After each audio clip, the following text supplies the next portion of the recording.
Je vous remercie. Monsieur Brun. Merci, Monsieur le Président, Madame la Ministre, Mesdames et Messieurs les rapporteurs.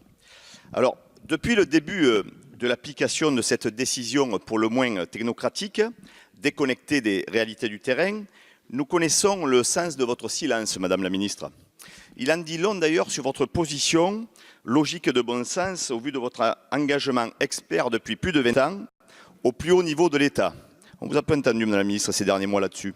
Et sur votre engagement au plus haut niveau de l'État sur la politique des transports dans notre pays, je disais, depuis plus de 20 ans. Et mon propos ne s'adresse pas à votre endroit personnel, mais davantage aux députés de la majorité. Car si je comprends bien, en l'état actuel du texte, on devra continuer à rouler à 80 km/h sur la grande majorité des routes nationales, sauf si celles-ci sont équipées d'un séparateur central, et dans ce cas, la vitesse sera limitée à 90.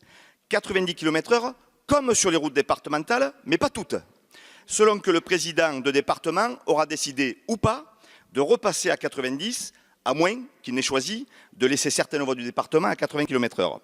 Et bien entendu, il sera possible qu'une voie départementale passe brutalement de 80 à 90 ou l'inverse, lorsque l'on change par exemple de département. Et tout cela s'ajoute aux tronçons à 70, aux agglomérations à 50, qui elles-mêmes imposent des passages à 30 km/h. Amis automobilistes, ne regardez plus la route, regardez les panneaux et préparez au passage votre porte-monnaie. Parce que ce voyage au bout de l'absurde, qui a été si bien dénoncé par mon collègue Vincent Necker, est loin d'être terminé. À moins, mes chers collègues de la majorité, qu'il nous conduise à son terme aujourd'hui, dans cet hémicycle de la dernière chance politique. Ou demain, devant le Conseil d'État, grâce au recours juridique que nous avons déposé à l'initiative de Pierre Morel-a-L'Huissier. Car je vous le dis, mes chers collègues, ce combat est loin d'être terminé, tant il revêt des enjeux symboliques et concrets pour notre mobilité.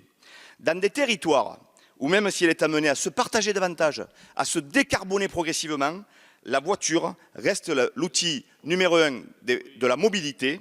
Et moi, je vous le dis d'un mot, arrêtez d'emmerder les Français. Je vous remercie. Monsieur Pancher.